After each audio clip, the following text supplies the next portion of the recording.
ఆ నియోజకవర్గంలో వైసీపీ పరిస్థితి అయోమయం గందరగోళంగా ఉందా?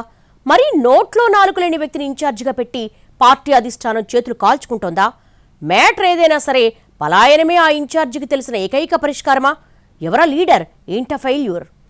ప్రకాశం జిల్లా కనిగిరి నియోజకవర్గ వైసీపీ రాజకీయాలు 3 అడుగులు ముందుకు 6 అడుగులు వెనక్కు అన్నట్టుగా మారాయని సొంత పార్టీ నేతలే చెవులు కొరుక్కుంటున్నారు.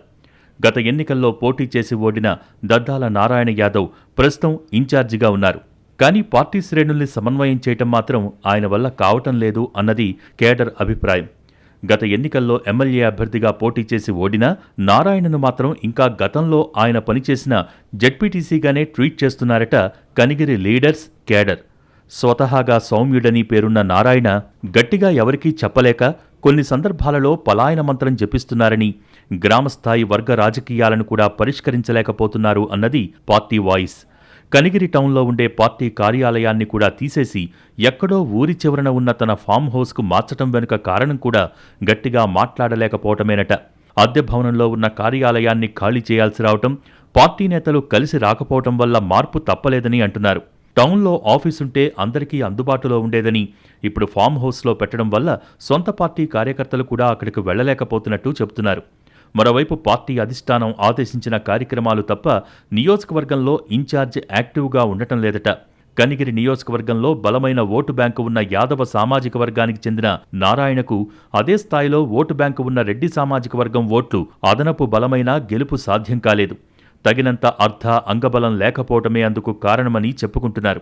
కనిగిరి మాజీ ఎమ్మెల్యే బుర్రా మధుసూదన్ యాదవ్కు వ్యతిరేకంగా అసమ్మతి వర్గంగా కలిసి పనిచేసిన పలువురు నియోజకవర్గ కీలక నేతలను ఆ తర్వాత సమన్వయం చేసుకోలేకపోవటం కూడా నారాయణకు మైనస్ అవుతోందట.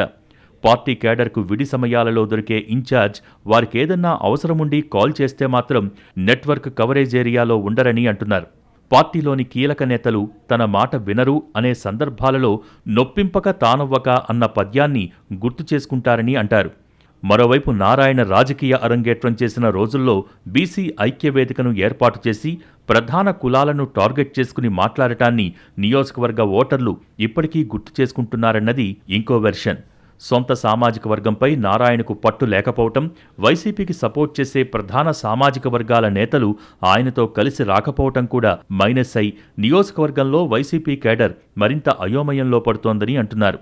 వైసీపీ అత్యంత ప్రతిష్టాత్మకంగా తీసుకున్న నకిలీ మద్యంపై నిరసన కార్యక్రమానికి ఆయన డుమ్మా కొట్టడం వెనుక కొన్ని కారణాలు ఉన్నాయని సొంత పార్టీ నేతలే గుసగుసలాడుకుంటున్నారు. కార్యకర్తలు, నేతలు ఆశించిన స్థాయిలో రాకపోతే కార్యక్రమం తేలిపోతుందని, దానికి బదులు తానే వెళ్లకుంటే ప్రోగ్రాం ఎలా జరిగినా ఏదో ఒకటి చెప్పుకోవచ్చన్న లెక్కలు ఉండి ఉంటాయని చెప్పుకుంటున్నారు. ఆ విధంగా కనిగిరి వైసీపీలో అయోమయం, గందరగోళం పెరుగుతున్న క్రమంలో ఇన్ఛార్జిని మారుస్తారన్న ప్రచారం ఊపందుకుంటోంది. గత ఎన్నికల్లో కందుకూరు నుంచి పోటీ చేసిన కనిగిరి మాజీ ఎమ్మెల్యే మధుసూదన్ యాదవ్ తిరిగి ఇక్కడకు వచ్చే ప్రయత్నాలు చేస్తున్నట్టు సమాచారం. మరో మాజీ ఎమ్మెల్యే కదిరి బాబూరావు, చింతల చెరువు సత్యనారాయణ రెడ్డి, వైఎం ప్రసాద్ రెడ్డి వంటి కీలక నేతలు ఆయనకు ప్రత్యామ్నాయంగా ఉండటంతో వైసీపీ అధిష్టానం ఎప్పుడు ఏ నిర్ణయం తీసుకుంటుందోనన్న అనుమానాలు ఉన్నాయి వైసీపీ కేడర్లో.